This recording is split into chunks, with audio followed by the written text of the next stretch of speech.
로마서 14장 13절부터 18절입니다. 그런즉 우리가 다시는 서로 판단하지 말고 도리어 부딪힐 것이나 거칠 것으로 형제 앞에 두지 아니할 것을 주의하라. 내가 주 예수 안에서 알고 확신하는 것은 무엇이든지 스스로 속된 것이 없으되 다만 속되게 여기는 그 사람에게는 속되니라. 만일 식물을 인하여 내 형제가 근심하게 되면 이는 내가 사랑으로 행치 아니함이라. 그리스도께서 대신하여 죽으신 형제를 내 식물로 망케 하지 말라. 그러므로 너희의 선한 것이 비방을 받지 않게 하라. 하나님의 나라는 먹는 것과 마시는 것이 아니요 오직 성령 안에서 의와 평강과 희락이라. 이로써 그리스도를 섬기는 자는 하나님께 기뻐하심을 받으며 사람에게도 칭찬을 받느니라. 아멘.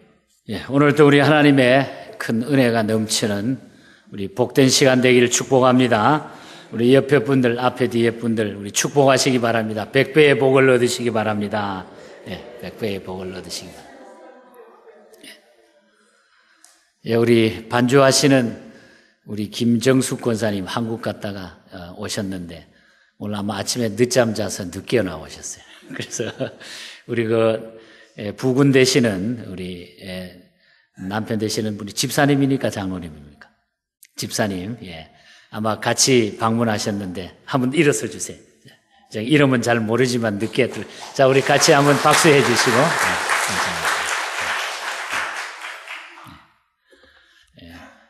하나님께서 미국 방문에 축복하시기 바랍니다.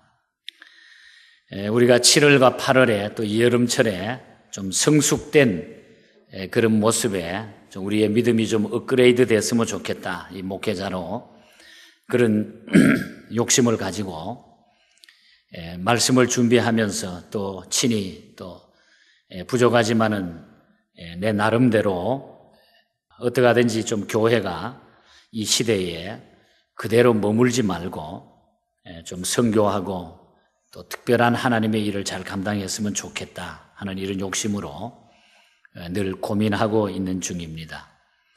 오늘은 우리가 이 성숙된 그 성도의 삶이 되기 위해서는 우리 하나님 앞에 어떻게 사는 것이 참 좋겠는가. 오늘 드리는 이 말씀이 우리의 믿음 생활에 또 한 단계 업그레이드 되는 이런 말씀이 되었으면 좋겠습니다. 이 하나님의 우주 질서는 말씀대로 이루어집니다. 그리고 그 말씀의 질서를 지켜야만이 모든 것들이 정상적으로 운행되고 진행이 되어져 나가는 것입니다. 그런데 이러한 질서나 이 말씀을 파괴하고 살다가 보면은 아무것도 되는 일이 없다고 하는 것을 우리는 길을 걸어가면서 인생길을 걸어가면서 알게 되는 것입니다.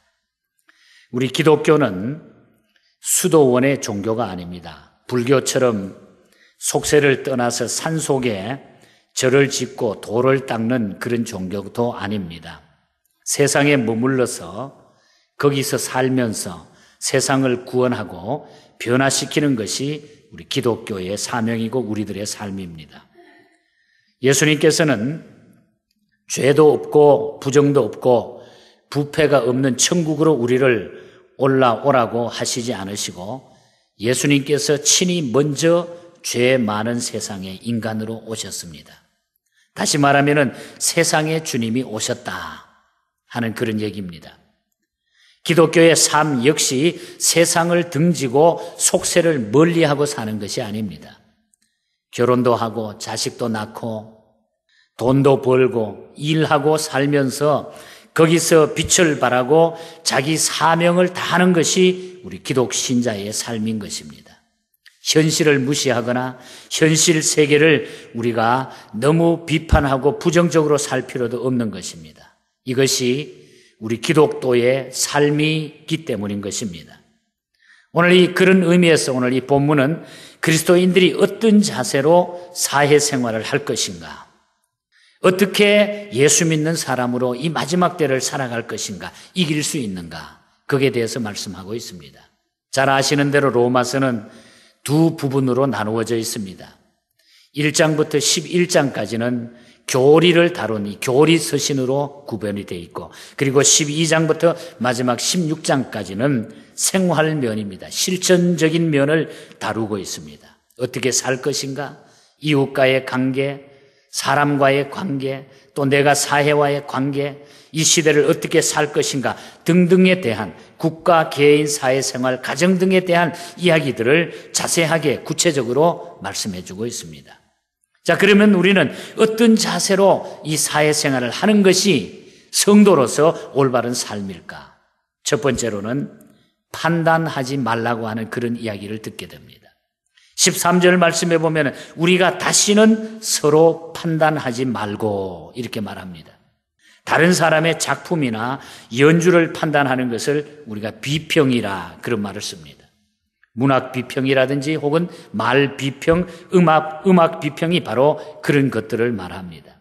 그런데 비평에는 두 가지가 있다고 봅니다. 다른 사람을 깎아내리고 멸시하기 위한 그런 비평이 있고, 격려하고 세워주기 위한 비평이 있습니다. 전자보다 후자가 훨씬 더 좋은 비평입니다. 중요한 것은 비평이나 비판보다는 칭찬이 훨씬 더 좋다고 하는 사실을 우리는 알게 됩니다. 감동 깊게 읽었던 책 가운데 보면은 그 일본 사람인데 에모토 마사루라고 하는 사람이 쓴 책, 물은 답은 알고 있다. 물은 답을 알고 있다 하는 그런 책입니다. 한번 제가 이 얘기를 가끔 설교 시간에 드리곤 하는 그런 얘기들입니다. 우리 사람은 물로 되어 있다는 것이 그분의 지론이에요.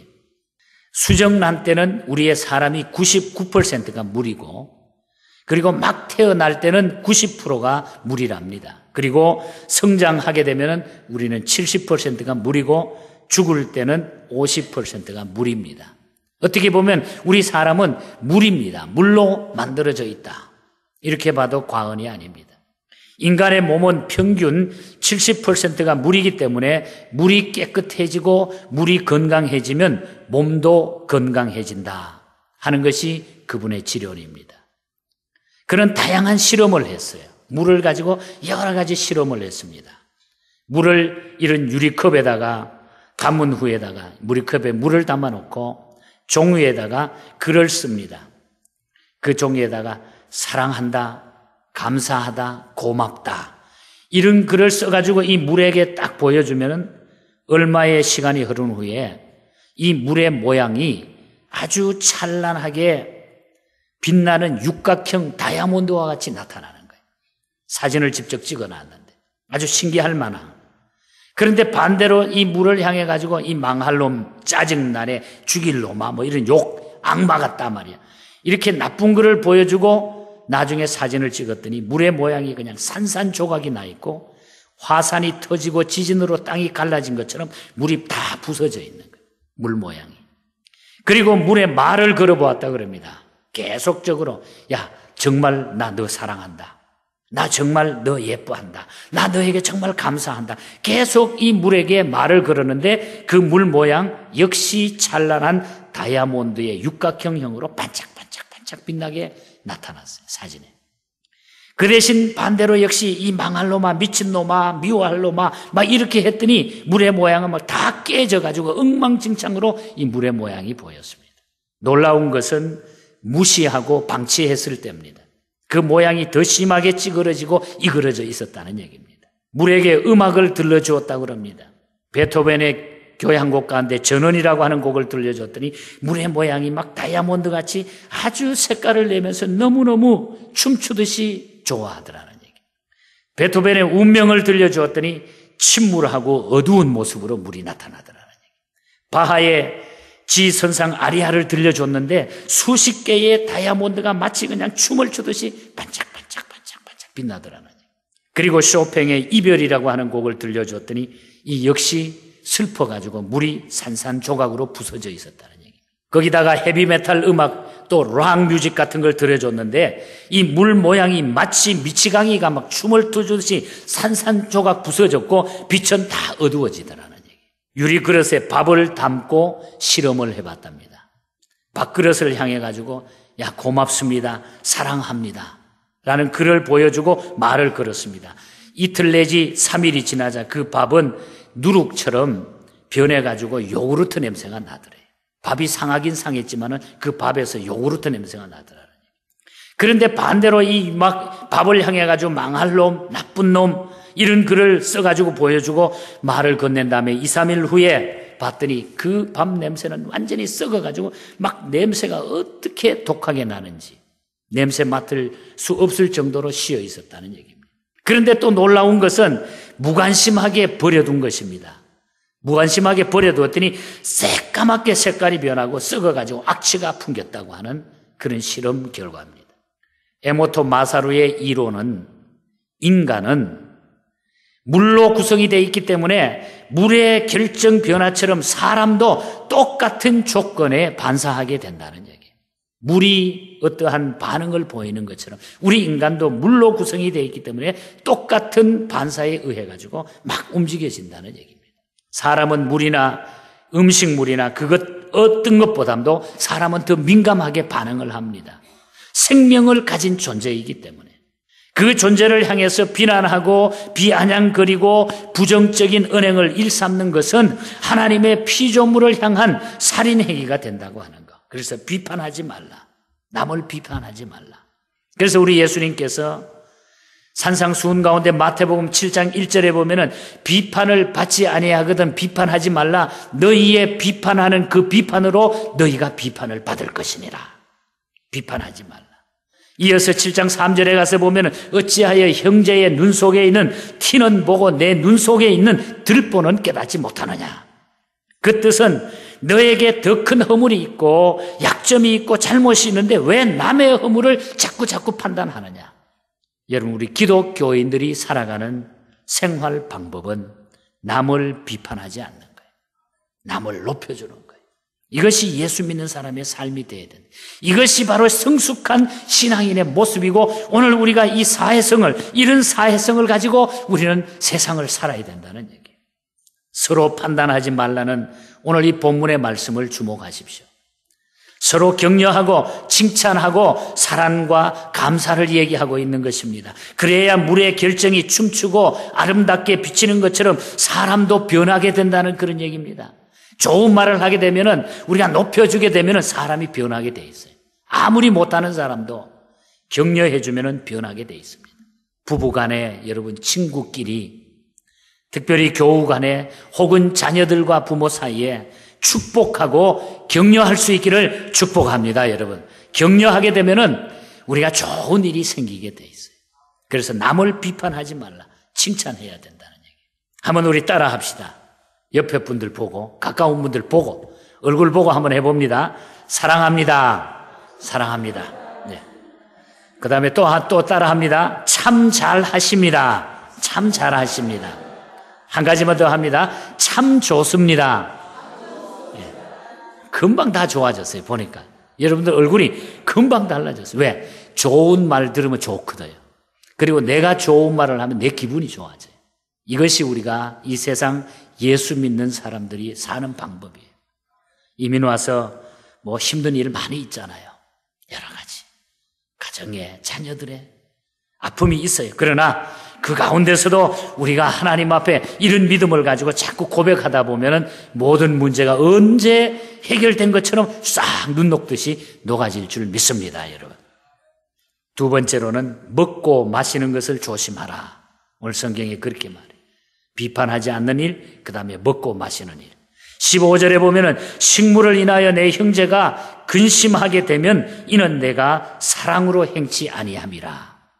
그리고 17절에 보면은 하나님의 나라는 먹는 것과 마시는 것이 아니요 그랬어요. 먹는 것과 마시는 것이 아니라 그랬어요. 하나님의 나라는.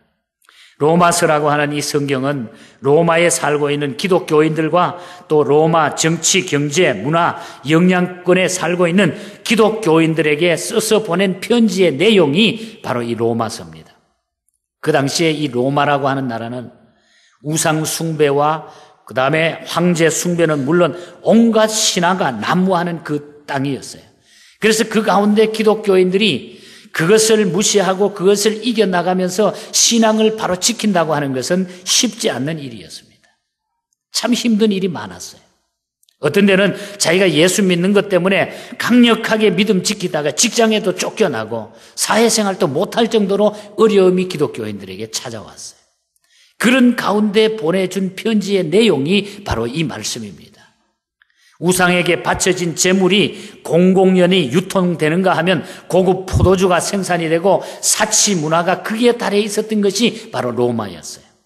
그러니까 사치 문화, 최고의 사치 문화가 그 당시에 로마를 통해서 일어났죠. 그런 상황에서 기독교인들이 먹고 사는 일을 바로 처신하는 것은 쉬운 일이 아니었다는 얘기입니다. 예를 들면 교회에서 중요한 직책을 맡은 사람이 잔치를 하면서 자기 집에다가 사람들을 불러가지고 최고급 양주를 손님들에게 막 대접합니다. 그렇다고 해가지고 그 집 주인은 알코올 중독자도 아니고 술을 잘 먹는 사람도 아니고 가끔 한잔 하는데, 그러나 그날 그 집에 초대된 손님 가운데 예수를 처음 믿는 초신자가 한 사람이 있었어요. 그런데 그 초신자는 큰 혼란이 온 거예요. 그 모습을 보고. 이럴 수가 있는가? 어떻게 저런 분이 술을 마시는가? 그건 아닌데 라면서 마음이 편할 수가 없었어요. 막 의심이 가고 자기가 혼돈이 왔어요. 이런 경우 먹고 마시는 것 때문에 다른 사람에게 상처를 준다고 하는 그런 얘기입니다. 그래서 사도 바울은 15절 말씀에서 뭐라 그럽니까? 그리스도께서 대신하여 죽으신 형제를 내 식물로 망하게 하지 마라 그랬어요. 먹는 문제 때문에, 식물 때문에, 그런 것 때문에 내 형제를 망하게 하지 말라. 시험 들게 하지 말라. 굉장히 아주 강력한 이야기를 우리에게 던져주고 있는 거예요. 이거는 오늘 우리 예수 믿는 사람들이 이 세상을 어떻게 살아야 되느냐, 어떻게 우리가 바라보며 어떻게 내가 처신해야 되느냐 하는 것을 우리에게 보여주고 있는 거예요. 혐오 음식, 술이라든지 담배는 삼가해야 돼요. 식도락을 위해 가지고 세계를 누비고 팔도강산을 누비고 다니는 것도 잘하는 일이 아닌 것입니다. 내 돈 있다고 사치하고 멋대로 쓰고 다니는 것도 잘하는 일이 아닙니다. 오늘 크리스찬의 물질가는 그 물질의 가치를 우리가 바로 아는 거예요. 돈의 가치를 바로 알아야 된다는 얘기입니다. 돈의 가치는 우리가 바로 벌고 바로 쓸 때에 그 가치가 있는 것입니다. 아무리 재벌을 갚으라고 해도 가진 재물을 바르게 쓰지 못하면 언제라도 그것이 없어지는, 탕진되어지는, 그것을 우리가 알아야 됩니다. 돈은 꼭 필요합니다. 무슨 일을 하는데도 우리가 다 필요하죠. 그러나 돈이 목적이 되면 안 돼요. 저는 20여 년을 선교하면서 많은 돈들이 필요했어요. 선교 지역에. 많게는 1년에 10만 불이 갈 적도 있었어요. 그러나 지금까지 거기에 목적을 두지 않았어요. 돈의 목적을 두지 않았어요. 우리가 돈이 목적이 되면 아무 일도 할 수가 없는 거예요. 우리는 돈은 목적이 될 수가 아니에요. 목적이 아니에요. 돈은 귀합니다. 그러나 돈이라고 다 같은 것이 다 같은 돈이 아니에요. 바로 벌고 바로 쓰는 돈이 귀한 돈인 것입니다. 어떻게 버느냐, 어떻게 쓰느냐에 따라 가지고 가치가 달라집니다. 자기만을 위해 벌고 쓰는 사람을 우리가 졸부라 그렇게 부릅니다. 열심히 벌어 남을 위해 쓰는 사람을 우리는 훌륭한 사람이라고 말합니다. 열심히 벌어서 하나님을 위해 쓰는 사람, 열심히 벌어서 다른 사람을 위해서 쓰는 사람, 이것이 바로 참 그리스도인의 모습인 것입니다. 사실 우리는 이 세상에 내 것은 없습니다. 내가 그 물질을 다 가지고 갈 수가 없는 거예요. 그걸 쓰다가 우리는 다 남겨놓고 세상을 떠나게 되는 것입니다. 저는 목회하면서 우리 교인들을 존경합니다. 여러분들을. 참 귀한 분들이 이 자리에 많이 있어요. 나이 드셔서 나라에서 주는 월페어를 받아서 11조를 내시면서 선교 헌금을 매달 정해놓고 내시면서 교회를 섬깁니다. 어려운 사람들을 보면 조금씩이라도 어떠시 그 마음을 모아서 도와주는 모습들. 교회가 어떤 일을 하자 그러면 거기에 마음을 모아서 주고 드리고 하는 이런 모습들을 보면서 참 저도 많이 도전을 받고, 이렇게 귀한데 저 자신도 그 훈련을 지금도 계속하고 있어요. 내가 함부로 사면 안 된다고 하는 거. 여러분들에게 존경심을 표합니다. 그리고 여러분들의 그 삶이 절대로 우리 하나님을 외면하지 않을 거예요. 그 조그만 일들을 통해서 우리 하나님은 엄청나게 주님의 놀라운 역사를 지금까지 보여주시고 앞으로도 계속해 나갈 것입니다. 우리 이웃 때는 교회 가운데, 저 오렌지 카운티 쪽입니다만, 교회를 짓고 나가지고 너무 크게 져가지고 빚이 한 1,000만 불 가까이. 챕터 7을 냈어요. 그래서 파산에 들어가는 지경이 됐습니다. 그 많은 돈을 어떻게 해결할 수 있겠어요? 그런데 그 가운데 어떤 모 장로님께서 자기의 그 사업과 모든 것 정리해가지고 그 돈을 혼자서 다 해결했어요. 그 교회가 그래서 작년에 그 어려운 가운데 그 모든 문제를 해결했어요. 은혜 한인교회. 교회가 은혜에 넘어갈 뻔했어요. 챕터 7을 냈습니다. 그분은 자랑도 하지 않습니다. 이름도 잘 밝히지 않는 분입니다. 얼마나 귀합니까? 우리 교회도 그 이상의 분들이 여러분입니다. 여러분. 자기를 위해서 쓰는 돈은 뻥뻥거리고 아까운 줄 모르고 하나님을 위해서 쓰는 돈은 아깝고 떨리고 인색하다고 하면은 바로 벌고 바로 쓰는 사람이 아니에요. 돈은 내 것이 아니에요. 물질. 우리가 돈에 대한 물질에 대한 가치를 우리가 바로 알아야 돼요. 몇 년 전에 목회할 때에 노한으로 마지막 주님 앞에 가시는 어떤 권사님의 임종을 제가 마지막까지 지킨 적이 있습니다. 오래전에 젊을 때에 남편이 세상을 떠나시고 혼자 계셔서 자녀들 몇 분 키우다가 나이가 80, 90이 다 돼가지고 마지막 임종 얼마 남겨놓지 않은 정신이 말짱할 때 방문해가지고 이 이야기 저 얘기하는데 이 권사님이 자기 이 옆에 있는 입었던 주머니에서 뭘 꾸적꾸적 꺼내요. 그래 봤더니 순금으로 된 반지예요. 꽤 큰 반지, 금반지입니다. 달아질까봐 손가락에 끼지도 않고 지금까지 잘 보관해 준 반지입니다. 이게 결혼 반지입니다. 그런데 제가 이걸 마지막으로 특별히 영혼을 구원하는데 성교에 써달라고 저의 손에 이렇게 쥐어주는데 얼마나 눈물이 나는지. 권사님은 소유하셨던 마지막 재산을 하나님께 바치고 천국 가셨어요. 저는 선교할 때마다 그때부터 하나님께서 그 선교의 문을 여시는데 계속 지금까지 몰아가는데 정신을 차릴 수가 없습니다. 한때는 제 서랍에 금반지가 7개, 8개가 있었어요. 새벽 기도 때 권사님들이나 교인들이 여기에 두고 간 거, 그런 반지가 많이 있었어요. 저는 그것을 잊지 못합니다. 권사님은 소유하셨던 마지막 재산을 하나님께 다 바치고 천국에 가신 거예요. 여러분, 내 행동, 내 말, 내 삶이 다른 사람에게 귀감이 되고 모범이 되게 하십시오. 여러분, 예수님의 편지가 되고 예수님의 향기가 되십시오. 먹고 마시는 것, 삶의 자세가 참으로 중요합니다. 내가 예수 믿는 사람으로, 내가 교인으로 내가 어떻게 먹고 마시고 어떻게 내가 이 세상을 살아가고 있는지, 이것이 우리 성숙된 신앙인의 모습입니다. 그리스도인의 모습입니다. 우리의 삶에 이런 풍성함과 이런 절제함과 이런 주님이 기뻐하는 이 삶을 살아가는 저와 여러분이 될 수 있기를 주님 이름으로 축복합니다. 마지막으로 세 번째로는 칭찬을 받으라고 하는 이야기입니다. 16절에 보면 비방을 받지 않게 하라. 그리고 18절에 보면은 이로써 그리스도를 섬기는 자는 하나님께 기뻐하심을 받으며 사람에게 칭찬을 받느니라 그랬습니다. 비방의 반대는 칭찬이죠.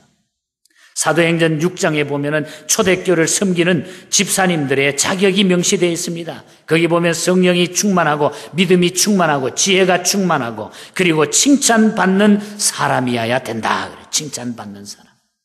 디모데전서 3장 2절을 보면 교회 감독이 되려고 하면은 책망받을 것이 없어야 한다. 그런 말이 나옵니다. 또 7절에서는 외인에게서도 선한 증거를 얻은 자라야 할지니 비방과 마귀의 올무에 빠질까 염려하라고 그랬습니다. 중요한 것은 그리스도인이 비난을 받는 것은 개인의 문제로 끝나지 않는다는 얘기예요. 내가 비방을 받으며 예수 믿는 사람이 비방을 받게 되면 그 개인의 문제로 끝나는 게 아니고 예수 그리스도께서 비난을 받게 된다는 거예요. 예수님이 비난을 받게 된다는 거예요. 내가 잘못하면. 반대로 내가 칭찬을 받게 되면 하나님께 영광이 돌아간다는 얘기입니다. 놀라운 일이에요. 그래서 우리는 칭찬받는 자가 되어야 돼요. 칭찬받게 되면 우리 하나님의 영광이 높이 올려지게 된다고 하는 거. 누가 칭찬을 받게 됩니까? 위대한 일을 하지 않더라도 말과 행동이 일치하는 사람, 자기 일에 최선을 다하는 사람, 늘 자신을 살피고 절제하는 사람, 믿음으로 살기 위해서 노력하는 사람, 남에게 덕을 끼치고 도움을 주는 사람, 크게 어떤 일을 하지 않는다고 해도 늘 자신을 살피면서 말씀 붙들고 그 말씀 지키고 살려고 하는 그 마음이 바로 칭찬받는 마음이라는 얘기입니다. 주님을 사랑하고 순종하는 사람이라고 하면 칭찬을 받게 되는 것입니다. 비난이나 손가락질의 대상이 되는 것은 우리가 피하면서 살아야 돼요. 피하면서 살아야 돼요. 어떤 분이 예수 믿게 된 그 신앙 간증을 하는 것을 들었어요. 이분은 예수 믿게 된 것이 식당에서 웨이트레스를 하면서 그 얼마나 요즘 식당에 이민 와가지고 어려운 일들이 많습니까? 처음에 잡을 잘 못 구하니까 식당에 가서 대부분이 일을 하시잖아요. 근데 늘 뭐 식당에 가면 보통 손님들이 보면 아줌마, 뭐 아저씨, 여봐 하고 불러가지고 뭐 시키는 대로 왜 이러냐, 뭐 불평이 대부분이 많잖아요. 맛이 왜 이러냐고 말이에요. 그런데 어느 날 하루는 어떤 손님이 왔는데 몇 사람하고 같이 왔는데 그러더래요. 얼마나 수고 많이 하세요. 참 힘들죠, 식당 일이. 그러면서 이제 음식을 시켜서 드시고 나서 가면서 그래도 너무너무 잘 먹었습니다. 음식이 너무 맛이 있어요. 수고 많이 하세요. 수고 많이 하세요. 그런데 별것 아닌 것 같은데 그 얘기를 듣는데 이 일하는 식당에 있는 이 젊은 분이 너무너무 마음에 감동이 되면서 떠나는 그분의 뒷모습을 보니까 너무너무 고맙더래요. 위로가 되더래요. 그래서 얼마 후에 그분이 다시 한번 그 식당을 찾았는데 그때도 똑같이 그러더라고요. 얼마나 수고 많냐고. 음식 잘 먹었다고. 너무 맛있게 먹었다고. 수고하세요 하고. 그래서 그분을 따라가지고 그분 때문에 예수 믿는 걸 알고 그분을 따라가지고 교회 나오게 돼서 자기가 예수 믿게 됐다.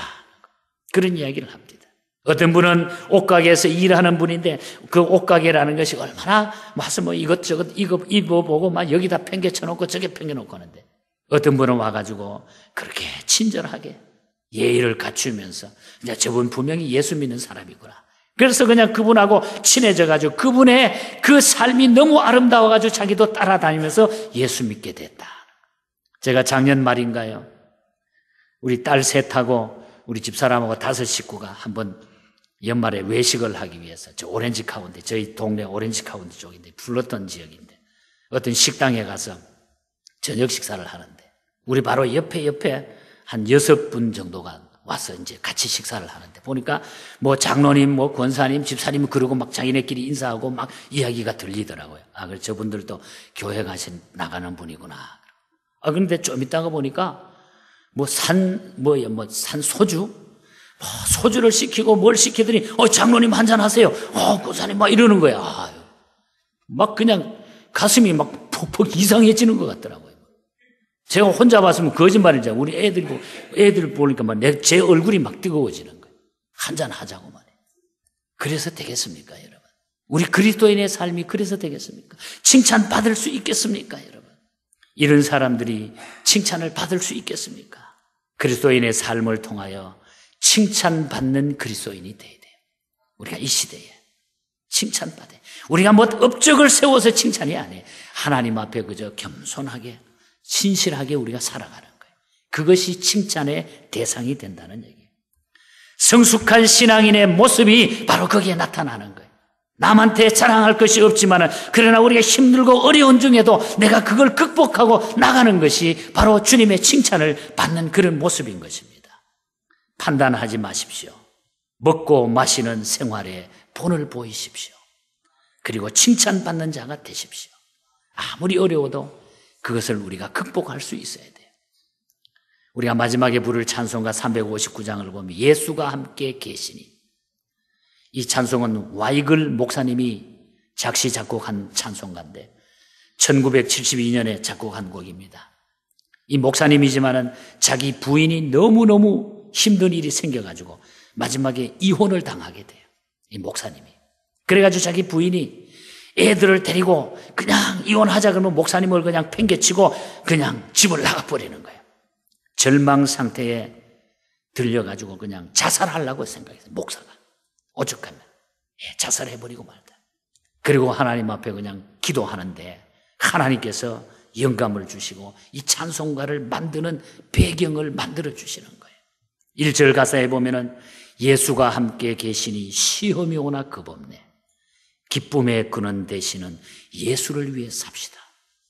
2절에 보면 이 세상 사는 동안에 주 이름 증거하면서 무한한 복락 주시는 예수를 위해 삽시다. 그 어렵고 고민 중에 주님이 길을 보여주시는 거예요. 야, 네가 목사인데 네가 길을 열어야지, 네가 앞으로 어떻게 살아야지 하면서 주님을 증거하라고 하는 막 빗댄 메시지를 주시는 거예요. 3절에 이 세상 친구 없어도 예수는 나의 친구니 불의한 일을 버리고 예수를 위해 살아라.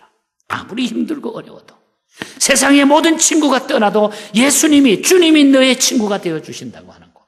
그리고 4절에 보면 주께서 심판하실 때 그렇게 살게 되면 잘했다 칭찬하리니, 잘했다 칭찬하리니, 이러한 상급 받도록 예수를 위해 삽시다. 여러분, 우리가 힘들고 어려운 이 시대지만 여러분, 주님을 통해서 위로받고 우리의 삶을 주님께 맞춰서 살게 되면 여러분, 여기에서 모든 문제의 해결점이 나타나게 되는 것입니다. 나를 지금까지 이 땅에 남겨두신 그 이유를 잘 우리는 아시고 하나님 앞에 멋진 성숙된 신앙인의 모습으로 다 승리할 수 있기를 주님 이름으로 간절히 축복합니다.